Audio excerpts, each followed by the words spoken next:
আজ ভারত ও নিউজিল্যান্ডের দলের মধ্যে তৃতীয় টি-টোয়েন্টি ম্যাচটি রায়পুরের মাঠে অনুষ্ঠিত হয়েছে। এই ম্যাচে ভারতীয় দল প্রথমে ব্যাট করার সিদ্ধান্ত না নিয়ে বোলিং করার সিদ্ধান্ত নিয়েছিল এবং শুরুতে এই সিদ্ধান্তটি খুবই খারাপ ছিল, কারণ ম্যাচের প্রথম ওভার থেকেই ডোয়েন কনওয়ে একের পর এক চারের বৃষ্টিতে ব্যাটিং শুরু করেছিলেন। তিনি এই ম্যাচে সম্পূর্ণ ঘাতক অবস্থায় ছিলেন। তার সঙ্গী হিসেবে ছিলেন টিম সেফার, যিনি খুবই আক্রমণাত্মক ব্যাটিং করছিলেন। এই দুই ব্যাটসম্যানের প্রথম 3 ওভারে 43 রান যোগ করেছিলেন, কিন্তু 43 রানের স্কোরে নিউজিল্যান্ড ব্যাক টু ব্যাক দুটি ধাক্কা খায়। প্রথম ধাক্কা দেন হর্ষিত রানা, যেন ডোয়েন কনওয়েকে আউট করেন। কনওয়ে 9 বলে 19 রান করে আউট হন। পরবর্তী ওভারে বরুণ চক্রবর্তী টিম সেফারকে আউট করেন, তিনি 13 বলে 24 রান করেন। এরপর রচিন রবীন্দ্র ব্যাটিংয়ে আসেন, তিনি নিউজিল্যান্ডের ইনিংসকে খুব ভালোভাবে এগিয়ে নিয়ে যান। কিন্তু অন্যদিকে নিউজিল্যান্ডের উইকেট পড়ে যায় শুরু করে। গ্লেন ফিলিপস 19 রান করে কুলদীপ যাদবের বলে শিকার হন। 125 রানের স্কোরে ড্রয়েল মিচেল মাত্র 8 রান করে শিবম দুবের বলের মাধ্যমে আউট হন।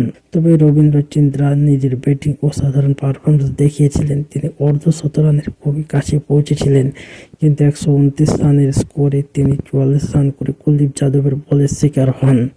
এরপর মার্চ চ্যাম্পিয়ন মাত্র 10 রান করে হার্দিক পান্ডিয়ার বলের মাধ্যমে আউট হয়ে যান। কুলদীপ যাদব 2 উইকেট নেন। এখন ভারতীয় দলের জন্য লক্ষ্য ছিল 209 রান করা, কিন্তু টার্গেটে পৌঁছানো যাওয়ার শুরুতেই প্রথম ওভারে 6 রান করে আউট হয়। জবাবে ডাফির বলের মাধ্যমে আউট হয়ে যান, অর্থাৎ 6 রানের স্কোরে 2 উইকেট হেরে যান। এরপর ঈশান কিষান পুরো ম্যাচে ভয়ঙ্কর আক্রমণাত্মক ব্যাটিং শুরু করেন। তার সাথে ছিলেন অধিনায়ক সূর্যকুমার যাদব। এই দুই ব্যাটসম্যান চারের বৃষ্টিতে ম্যাচে প্রায় একাই ধাক্কা বসাতে থাকেন। ঈশান কিষান মাত্র 21 বল খেলে অর্ধ-শতরান পূর্ণ করেন। এই দুই ব্যাটসম্যান 10 ওভারের মধ্যে 102 রানের চমক জুটি গড়ে তোলেন।